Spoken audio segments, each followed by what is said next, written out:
ছবি টবি ছিল, ছবি কই গেল, ছবি চলে গেছে।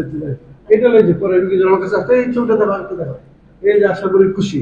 আগে যেমন একবার আধা মরা রুগী ছিল, কি রুগী পরে আশা করে কি একবারে সুন্দর, অনেক খুশি, তার জন্ডিস কমে গেছে, খাওয়া দাওয়া করতে পারতেছে, রুগী ভালো। আমাদের পরবর্তী বিষয় কি, আমরা স্টেম দেওয়ার পরে তার জন্ডিস কমে যাবে, জন্ডিস কমে গেলে লিভার ফাংশনে কি হবে, ইমপ্রুভ করবে। করার পরে তার চিকিৎসা হলো হুইপুলস অপারেশন। হুইপুলস অপারেশন এটা একটা অনেক বড় অপারেশন।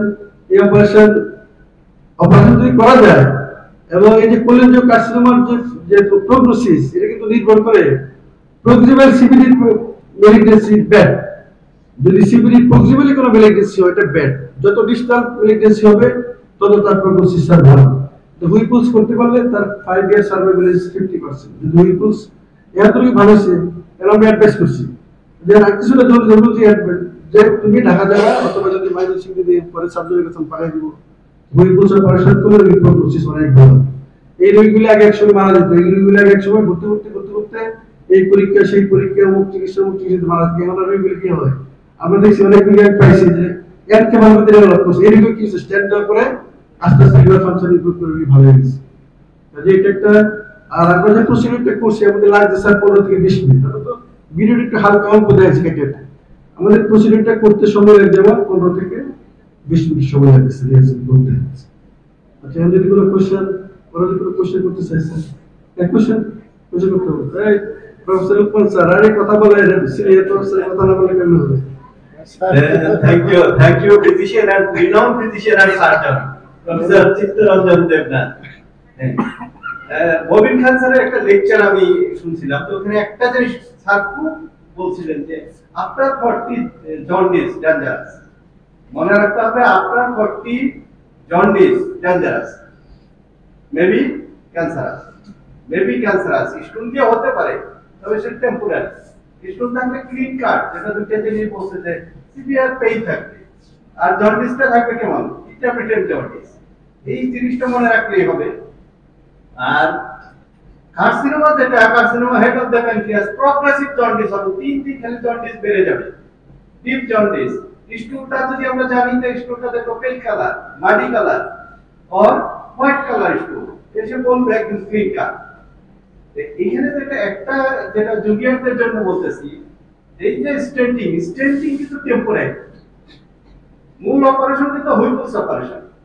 যদি অপারেশন ডেফিনিটিভ অপারেশন বলি, তাহলে হুইপলস অপারেশন।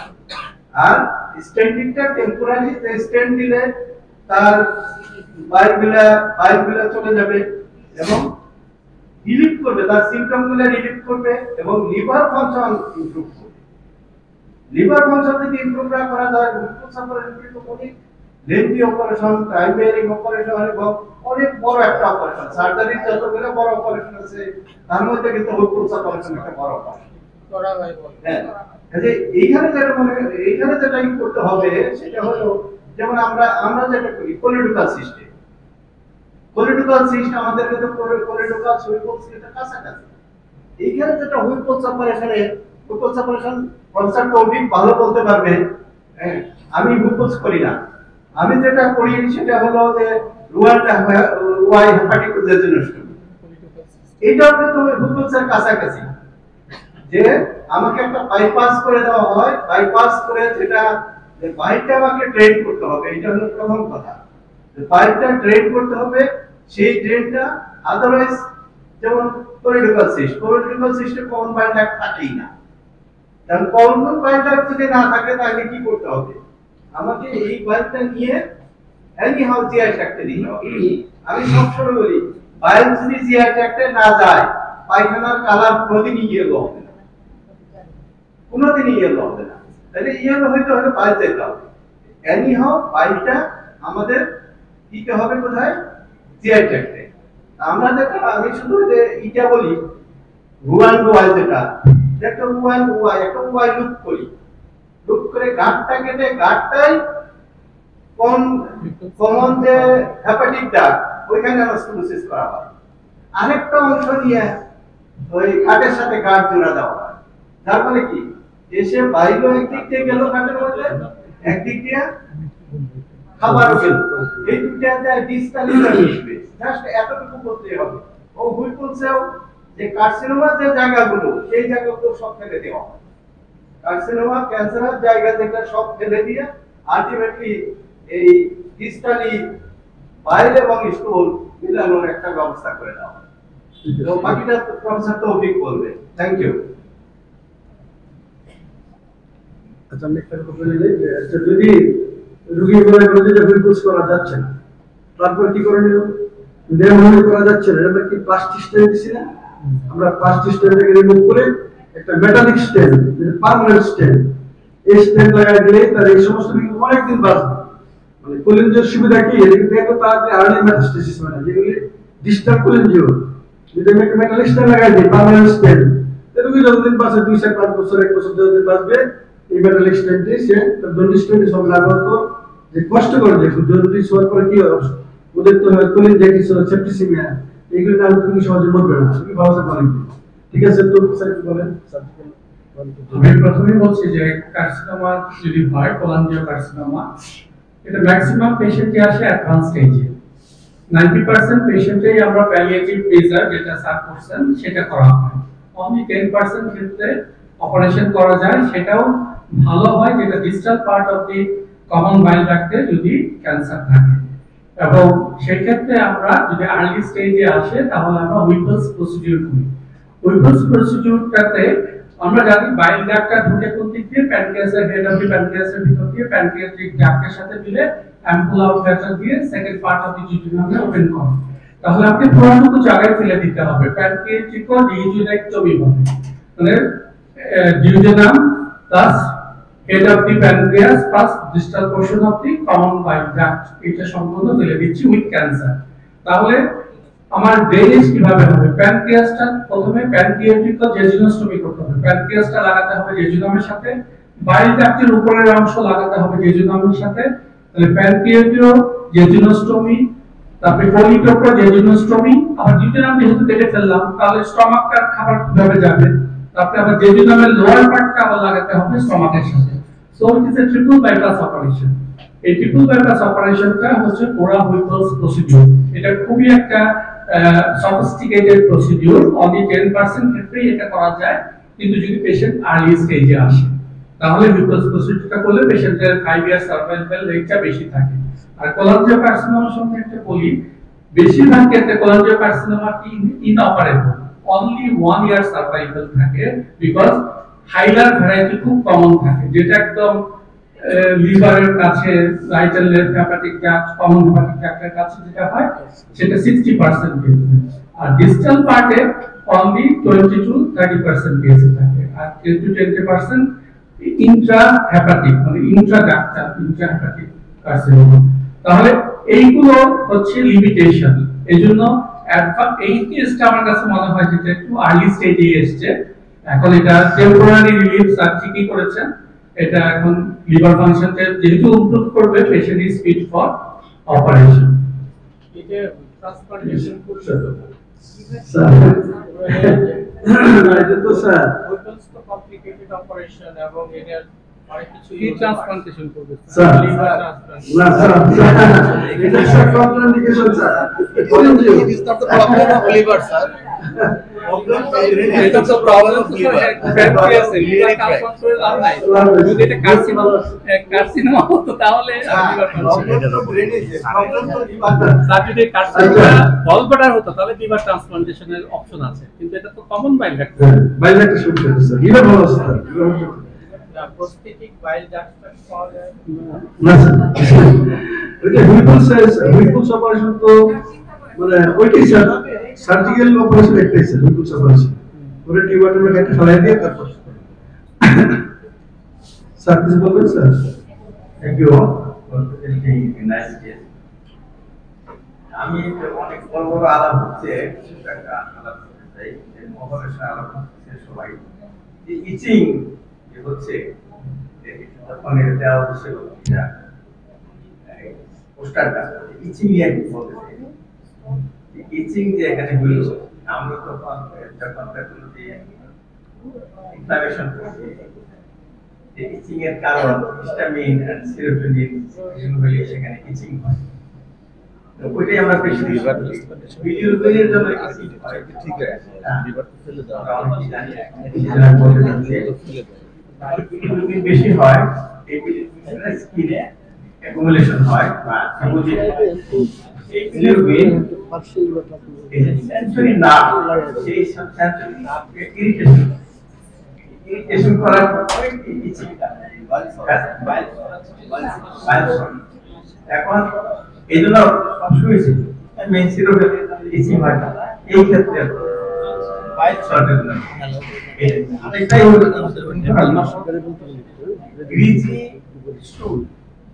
গ্রিজি স্ট্রোক খেয়াল কেন হয় আর গ্রিজি স্ট্রোক হলে সমস্যা স্যার ওনার সাথে মানে রিচিং এর যে কারণ কোনো কিছু বেশি জানলে মনে হবে কি আর কিছুই জানি না। যেমন যদি আমাকে কেউ কোশ্চেন করে, আমাকে যদি কোশ্চেন করে এই বলো তুমি বলো তো রিচিং কেন হয়, আমি কি বলবো কজ ইজ নট নোন। আমাকে যদি বলে, আমার ছেলেকে যদি জিজ্ঞাসা এই কেন অবস্ট্রাকটিভ ব্লিডিং কেন হয়, কি বলবো স্যার এর বাইল সল্ট ডিপোজিট হয়। কারণ কি দেখেন স্যার এই যে রিচিং হয় কি দেয় অবস্ট্রাকটিভ রিচিং হয় না পরে লিভার ফাংশন তো খুবই ডিটেরিয়েট করে, তখন কি তখন রিচিং আর থাকে না। তার মানে কি, তার মানে বোঝা গেল যে লিভার কতগুলি এমন কিছু সাবস্টেন্স তৈরি করে ডিজিজ লিভার যার জন্য কি ইচিং হয়, কিন্তু যখন লিভারটা বেশি খারাপ হয়ে যায় তখন ইচিং আর থাকে না। এর জন্য যদি আমাকে কোশ্চেন করেন কি বলবো এক্সাক্ট কারণ ইজ নট নোন। আমার নাতিকে জিজ্ঞাসা কি উত্তর দিবে যে দাদা এর কি হয় বাইল সল্ট ডিপোজিট হয়, এর জন্য কি হয়, তার আনসার রয়েছে তাই না। নাতি ডাক্তার বুঝে গেছে আচ্ছা আমি একটু মাসুদ সাহেব বলার রেডিওলজি সার্টিফিকেট ডিল করেন MRCP city sir short radiology certificate বলেন স্যার এক মাইক টু দেন স্যার।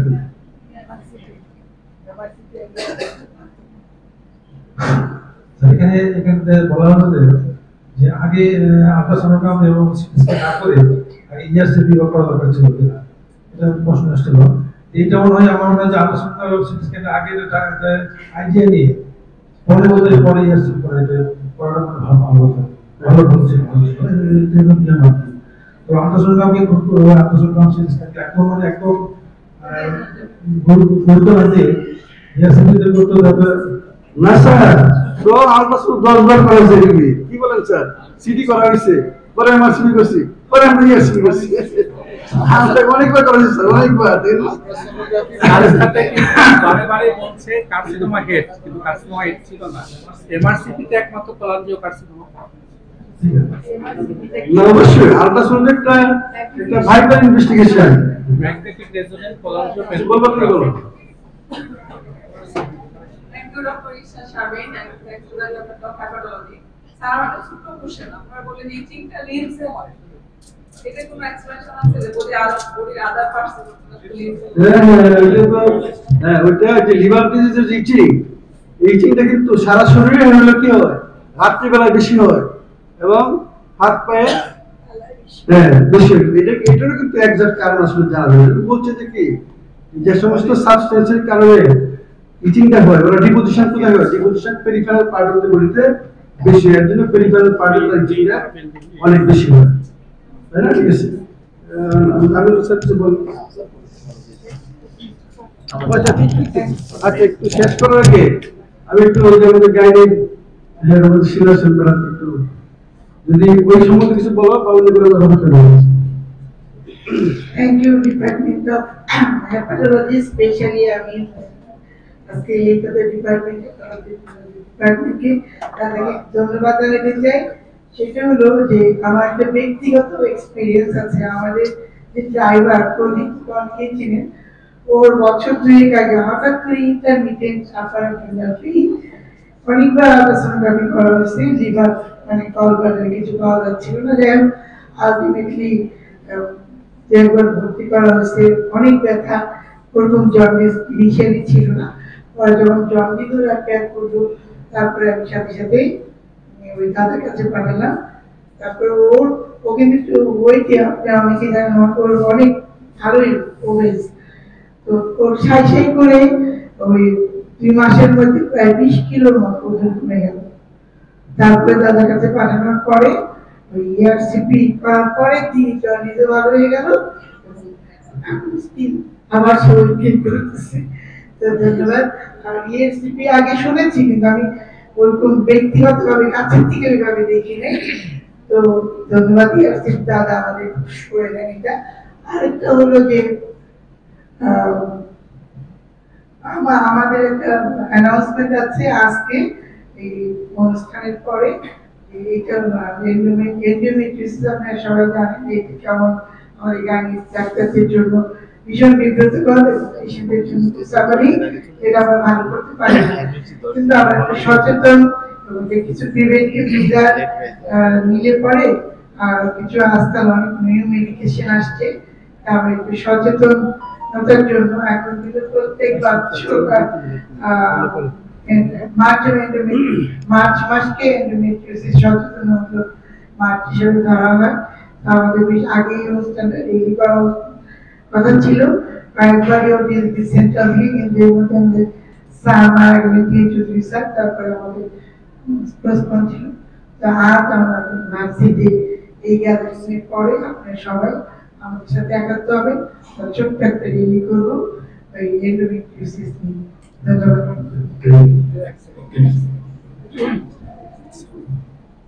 এই 26শে মার্চ স্বাধীনতা দিবস, জাতীয় দিবস উপলক্ষে আমরা 9:30টার সময় এখান থেকে স্মৃতিস্তম্ভ যাব। ওইখানে স্বাধীনতা স্তম্ভের ওইখানে আমরা পুষ্পস্তবক অর্পণ করবো।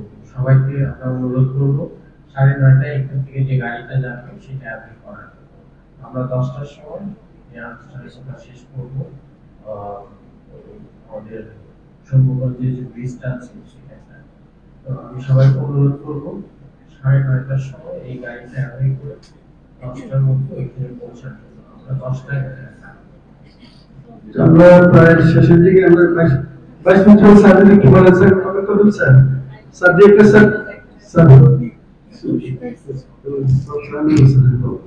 Honorable Chairperson, Department of Hepatology and Medical Officers and others, and thanks to speaker for nice presentation, and thanks to the head of the department and today's chairperson of this session for selecting a very nice case, because this is such a case everybody can participate.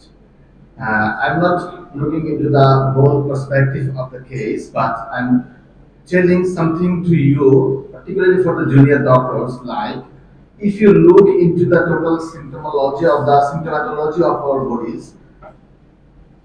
very few of the symptoms have versatile causes like headache and vertigo. You see the vertigo has causes in the head and also in the endocrine system. Another is anemia, another is jaundice. Lot of cases related to the organ, and most of the cases not related to the organ, causes behind other than organ. And another is anemia and also ascites. Another is edema and also ascites. So when evaluating these symptoms, you always keep yourself white. Why is the pathology is that you have to know how to differentiate every kind of issues. For example, in case of anemia, hemolytic anemia has got some features which is not related to iron deficiency anemia or blood loss anemia. So you have to know how to differentiate these symptoms. Prehepatic jaundice, hepatocellular jaundice and obstructive jaundice has got typical differentiating symptomatology and also lab test. You have to know how to differentiate so that you can pinpoint the diagnosis and can get into minimal investigations to the patient. It will reduce cost to the patient. Thank you very much. Thank you, sir, for inviting me here. Thank you, sir. অনেক ধন্যবাদ তোমাকে সুন্দর প্রেজেন্টেশনের জন্য। এবং আমার department আপনারা জানেন, আমার নতুন ডিপার্টমেন্ট, আমার 3 জন ডাক্তার আছে, ঈশ্বর জি স্যার, ওরা সবাই অনেক পরিশ্রম করছে। একটা কেস প্রেজেন্ট করা কিন্তু আসলে অনেক পরিশ্রমের ব্যাপার। মনে হয় যে আরো কারেকশন, আরো সকালে এই কারেকশন, তারপরে কিছু ভুল স্যার থেকে যাচ্ছে। কিছু ভুল আসলে ওই যে চেষ্টা করলো, তারা অনেক পরিশ্রম করছে। আপনারা এই যে রমজান মাসে কষ্ট করে সকালবেলা আসা আসলে কষ্ট, বিশেষ করে যারা সিনিয়র যারা আছে আমাদের স্যারেরা আছে তাদের জন্য সকালবেলা উঠে চাকরি আসাটা আসলে কষ্ট করে সবাই আসছেন, যাদের জন্য আজকের সেমিনার সাকসেসফুল, সবাইকে পার্টিসিপেন্ট যারা সবাইকে ধন্যবাদ জানাই। আমাদের তিনজন যে আমাদের দুজন যে আমাদের স্পেশাল গেস্ট ওনাদেরকে ধন্যবাদ জানাই। যদি বলা থাকে আমাদের স্পেশাল গেস্ট কিছু বলার জন্য বলে আমাদের প্রোগ্রাম শেষ করি। First, I'd like to thank Professor Chittaranjan sir to inviting me for this session. I want to tell my dear intern doctors that two things you have to remember: that a patient, elderly patient, will progressively increasing jaundice with palpable gallbladder. Everybody means the palpable gallbladder. So, in an elderly patient, jaundice with palpable gallbladder, it is not due to stone in the common bile duct. Oligopolythiasis, it is not the proper diagnosis. Proper diagnosis will be the malignant obstruction of the common bile duct. Either maybe carcinoma head of the pancreas, cholangiocarcinoma, or pelvic ampullary carcinoma. This is the thing. Palpable gallbladder with progressively increasing obstructive jaundice. But in case of oligopolythiasis, usually there is no palpable gallbladder, but jaundice is present. This is a general rule which is known as Courvoisier's law. This Courvoisier's law is 90% correct and 10% there is fallacy. So if you remember this only thing, gallbladder palpable and jaundice patient, it is not due to stone. Stone also causes jaundice, but it is not causing palpable gallbladder. Okay. Another cause of palpable gallbladder also mucocele and pyema, but in that case there is no jaundice. These two questions you have to remember that to diagnose that malignancy of the common bile duct or head of the pancreas. So I would like to thank again Professor Chittaranjan sir for inviting me. As usual, announcement. Thank you for your patience.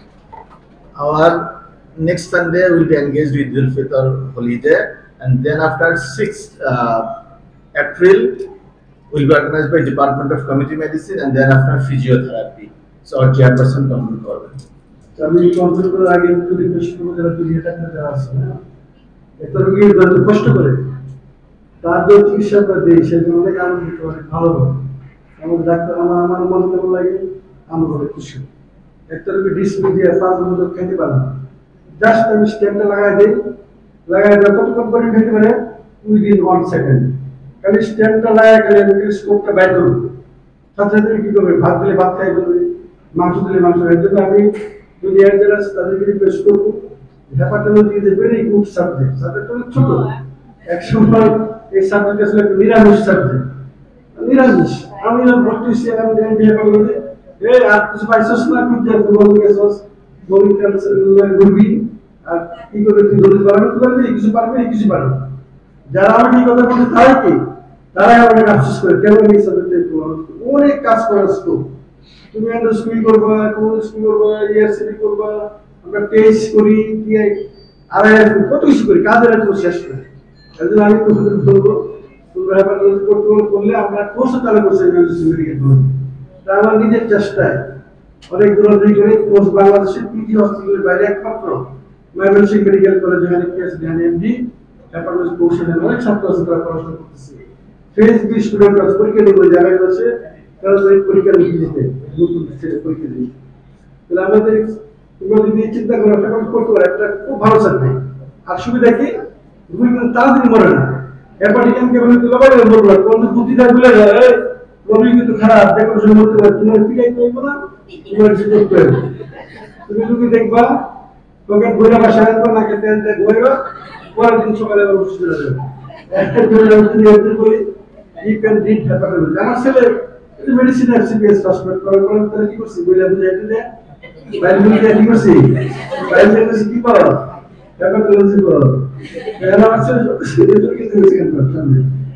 আমি তোমাদের request করে subject করতে পারি, ভালো subject. রুগী দেখে কত শান্তি পাইছে।